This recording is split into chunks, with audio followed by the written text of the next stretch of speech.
நம் வாழ்வில் வருகிற பிரச்சனைகள் அல்லது துன்பங்கள் நம்மீது எரியப்படுகின்ற கத்தி போன்றது.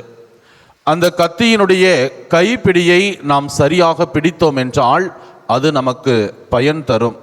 விழிப்புணர்வு இல்லாமல், விழிப்பாக இல்லாமல் அந்த கத்தியினை மேல்படியை நாம் பிடித்தோம் என்றால் அது நமக்கு காயத்தை கொடுக்கும்.